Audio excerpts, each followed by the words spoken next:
D'autant qu'ils ne reculent devant rien. Alors, pour terroriser nos opinions publiques, pour les convaincre aussi dans un premier temps, ça peut passer même par certains relais, comme pourquoi pas des élus vénaux qui seraient prêts à relayer la propagande de Moscou contre des mallettes d'argent. C'est bel et bien ce qui se serait passé dans les allées du Parlement européen à Bruxelles. Lydie Harouche nous avait rejoint pour faire un point sur ce scandale qui secoue le Parlement européen, à quelques mois des élections, bien sûr. Et ça, c'est le résultat d'une enquête des services de renseignement tchèques et polonais. Oui, c'est ça. Ils ont démasqué ce qui sera un vaste réseau russe financé par Moscou qui avait donc un objectif, répandre la propagande russe sur l'Ukraine, étendre son influence jusque dans les rangs du Parlement européen. Selon eux, l'argent de Moscou aurait donc été utilisé pour payer certains représentants politiques. Ils évoquent des personnes ayant de fortes opinions pro-russes, y compris donc des politiciens européens. Et ce serait ainsi, vous le voyez, des millions de couronnes tchèques, soit des dizaines de milliers d'euros qui leur auraient été payés. Alors, comment coopérait-il ? Eh bien, apparemment, ce serait avec ce site, Voice of Europe, qui avait publié des appels de certaines de ces personnes à cesser d'aider l'Ukraine. Un site qui est piloté par un homme, Viktor Medvedchuk. C'est un oligarque ukrainien proche de Vladimir Poutine. D'ailleurs, il a été placé sur la liste des personnes sanctionnées par son pays, c'est-à-dire l'Ukraine. Il vit depuis en République tchèque. Un site qui, regardez, lorsqu'on essaie de le chercher aujourd'hui, eh bien, n'existe plus quelques jours donc après ces révélations. Alors, qui est concerné justement par ces révélations ? Eh bien, on a le quotidien tchèque Deník N qui affirme que les députés de Pologne, d'Allemagne, de Belgique, des Pays-Bas sont concernés, mais il parle également de députés français et ils auraient, là aussi, selon ce média, reçu de l'argent russe pour tenir des propos favorables à Moscou. Écoutez ce qu'en disait le Premier ministre belge cette semaine. Cette semaine a eu lieu une étroite collaboration entre nos services et les services de renseignement tchèques. Il est par exemple apparu que la Russie a approché les députés européens, mais les a également payés pour promouvoir la propagande russe ici. Et des enveloppes qui s'élèveraient à plusieurs centaines de milliers d'euros. Voilà, payées par des fonds russes financés pour faire ces campagnes dans les prochaines élections européennes. Les services de renseignement tchèques, donc, mais aussi, vous le disiez, la Pologne qui fait part de ces mêmes accusations. Sur ces images, ce sont les services de contre-espionnage du pays, de la Pologne, donc, ont procédé il y a 2 jours à des perquisitions en collaboration avec les services de renseignement de plusieurs autres pays européens. Et là aussi, on a près de 50 000 euros, 36 000 $ qui ont été saisis. Un Polonais a été mis en examen. Il aurait soudoyé des parlementaires polonais et européens, là aussi, au profit des Russes, afin de, je cite, bâtir des zones d'influence en Europe. Alors certains députés incriminés sont cités par la presse néerlandaise. En Allemagne, par exemple, on a des membres du parti d'extrême droite, dont les 2 têtes de liste européennes qui ont donné des interviews à Voice of Europe, le site dont on parlait. Et en France, c'est le nom d'un Français, dont Guillaume Pradoura, qui est également cité, mentionné par les sources tchèques, un homme qui avait été exclu du Rassemblement national en 2019 pour cause de photos antisémites. Merci beaucoup, Lydie. Jusqu'à quel point, aujourd'hui, des élus européens sont-ils corrompus par la Russie ? Alors, on a un nom, là, d'un élu français qui a été exclu du Rassemblement national. Ça fait peu. Valérie Hayet, en tête de liste de Renaissance aux européennes, dit que ces personnes doivent être démasquées. Général, une enquête pourrait prendre du temps, bien évidemment. Donc pour l'instant, on reste prudent. Pour vous, ceci dit, c'est plausible, ces accusations ?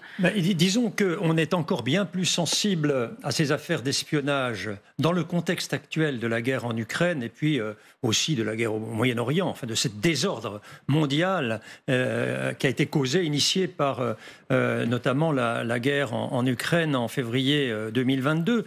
On sait, vous savez, rien de nouveau sous le soleil. On sait bien que la Russie, et avant elle l'Union soviétique, avait l'habitude de trouver des relais moyennant finance ou moyennant idéologie d'ailleurs quelquefois dans les pays occidentaux pour soit relayer leurs informations, manipuler les gens, soit pour leur apporter des renseignements. Voilà. En gros, on a eu révélation dans notre propre presse de ces cas-là, je crois, dans les semaines passées, ce qui s'était passé à l'époque de l'Union soviétique. Il n'y a pas de raison de penser que depuis, ça a disparu. Donc, il faut savoir que ce qui se passe au Parlement européen se passe partout, dans tous les parlements, simplement, selon le contexte. En France aussi, chez nous, vous le pensez ? Vraisemblablement. Enfin, en tout cas, les Russes essayent.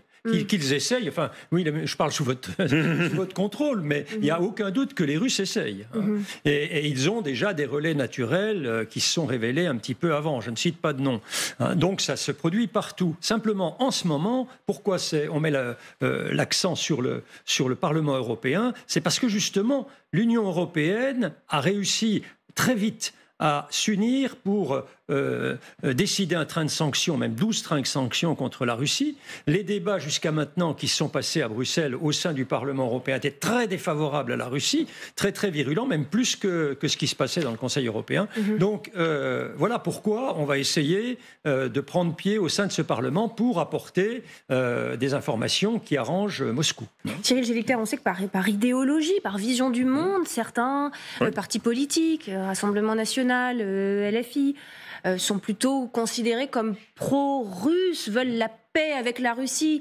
Disent-ils, est-ce qu'on est naïf ? Est-ce que parmi eux, selon vous, il y a des élus qui sont purement et simplement corrompus ?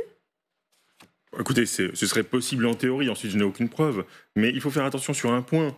Les Russes ne vont pas chercher qu'à recruter des personnes qui ont les mêmes idées qu'eux, c'est-à-dire des personnes qui pourraient être chez LFI ou RN. Ils peuvent très bien recruter dans d'autres partis politiques, c'est d'ailleurs ce qu'ils font. C'est-à-dire que, par exemple, le parti politique qui est, disons, à la majorité aujourd'hui dans notre Parlement, c'est l'ancien LREM. C'est Renaissance aujourd'hui, je ne sais jamais. Renaissance, voilà. Bon, je serais quand même très surpris d'apprendre qu'aucun député Renaissance n'ait fait l'objet d'approche de la part des services russes. C'est plus large. Ils ne vont pas se contenter de recruter des personnes qui pensent comme elles. Mais soyez en passant, si jamais nous avons... Mais comment on recrute quelqu'un qui est foncièrement hostile à vos idées ? C'est là que l'art soviétique intervient en la matière ? Parfois, ils vont aussi utiliser des failles. Ils peuvent utiliser des failles. Si on connaît quelqu'un, ses faiblesses, ce dont elle a honte, on peut jouer dessus. Vous avez aussi les cas des walk-ins, c'est-à-dire les personnes qui d'elles-mêmes décident de recruter, d'être recrutées par un service de renseignement étranger. Vous aviez eu un cas quand même assez original d'un agent du FBI qui était anticommuniste farouche, membre de l'Opus Dei, et qui avait décidé de travailler pour le KGB. C'était Robert Hansen, qui est décédé l'année dernière de mémoire. Oui, c'est original, effectivement. Est-ce que c'est un peu facile aussi de considérer que tous ceux qui sont pro-russes sont achetés par Moscou ? Regardez ce que répond... C'est très facile, effectivement, de considérer comme ça. Regardez ce que répond ce député allemand, qui est cité d'ailleurs dans cette enquête des services de renseignement tchèques, qui s'appelle Petr Bistron. Et voilà ce qu'il dit, le même schéma depuis 2 ans. Quiconque s'exprime contre la guerre en Ukraine est un agent payé par Moscou, comme c'est absurde. Oui, à mon avis, c'est un élu de l'AfD, je précise, parti d'extrême droite. Bon, de toute façon, on va connaître le fin mot de cette histoire. L'enquête va être rendue publique et puis on va connaître les noms. Et puis, en même temps, il faut mettre un peu en perspective. C'est pas la première affaire où des députés européens sont identifiés comme corrompus ou accusés de corruption à travers des stratégies réalisées par des États. Il y a le Qatar et le Maroc qui ont été identifiés il y a à peu près 1 an et ça a été un grand scandale puisque vous avez une vice-présidente grecque, voilà, du Parlement européen qui a été quand même accusée sérieusement, gardée à vue, etc. Donc le Parlement européen en fait est devenu un objet d'intérêt pour les États étrangers parce que le Parlement européen s'est renforcé sur le plan politique et institutionnel au sein de l'Union européenne. Avant, historiquement, au départ, c'était une institution qui n'avait qu'un pouvoir consultatif, qui ne pesait pas sur le pouvoir législatif européen, sur le budget européen, et qui s'est progressivement imposé de ce point de vue-là, et qui est devenu aussi progressivement comme une forme à travers sa fonction tribunicienne. C'est-à-dire que vous avez des débats à l'échelle européenne qui se cristallisent au sein de cette institution. Donc, c'est important de pouvoir faire entendre sa voix, ses intérêts au cœur de l'Union européenne. Donc, ce sont des cibles. Alors, on n'a pas encore de nom. Imaginez l'impact si on en a avant cette élection. Pas sûr, non, parce qu'il vaut mieux, il vaut mieux démasquer les choses avant, justement, pour montrer que on s'occupe de ce problème-là et que aucune organisation n'est parfaite, mais qu'au moins il y a une organisation qui essaye d'éliminer les dysfonctionnements en son sein. Et ces dysfonctionnements sont graves en la circonstance, puisque ça touche justement une guerre qui se passe en Europe. Alors, pour revenir sur votre point de tout à l'heure, comment on recrute les gens, vous savez, vous avez sans doute déjà lu des romans de John le Carré ou d'autres. Vous voyez qu'au départ, on invite à déjeuner, on discute, on se familiarise, puis on offre des petits cadeaux. Et puis, ce qui s'appelle d'ailleurs du lobbying, entre parenthèses. À un moment donné, on met le marché en main, on dit oui, mais si vous ne nous aidez pas plus, on va être obligé de publier ça. Et à ce moment-là, on rentre dans un engrenage. C'est en cela que c'est un peu particulier. Comme vous l'avez dit, il y a une activité qu'on appelle le lobbying qui est largement pratiquée à Bruxelles et à Strasbourg, mais incarnée par des puissances privées, des opérateurs économiques. Et ça, c'est plutôt accepté dans le jeu bruxellois, dans le jeu européen. Là où ça devient problématique, c'est lorsque c'est des intérêts étatiques, parfois, voire souvent, contraires aux intérêts européens, qui pratiquent ce type de lobbying. Et ce qui est intéressant encore ici, c'est effectivement, comme vous l'avez dit, alors là, on est à la fin du mandat du Parlement en exercice, des élections qui arrivent, et donc de nouveaux députés, a priori. La question, c'est de pouvoir organiser un contrôle préventif, c'est-à-dire avant le fait d'exercer leur nouveau mandat, essayer de mener une enquête à minima sur précisément ces personnalités-là. Ce que font les Américains par rapport à leur propre candidat à la présidentielle. Il y a des enquêtes très sérieuses menées par le FBI, très en amont, pas la veille des élections. Et en Europe, on n'a pas cette culture-là du contrôle préventif en matière de corruption. Je voudrais ajouter 2 points. Le premier point, que pour le service secret russe, c'est très favorable de travailler à l'Europe. Parce que ce n'est pas lutter contre Daesh. C'est chercher des espions en Europe, dans un bon dîner, en étant bon vivant. Et deuxième point, je pense qu'en tout cas, il s'approche à quelqu'un qui est considéré en ayant la position peut-être tolérante vers la Russie, parce que je vous dis que je suis née dans la ville secrète et je grandis parmi services secrets. J'ai organisé ONG et je n'étais jamais proposée pour avoir quelque chose avec le service secret. Pourquoi ? Mais parce qu'ils connaissent ma position, jamais. Et s'ils connaissent quelqu'un, ils ne s'approchent pas, c'est vrai. Alors, la première affaire de la semaine, c'était ce général polonais, parce qu'il y en a eu cette semaine, effectivement, des affaires du genre.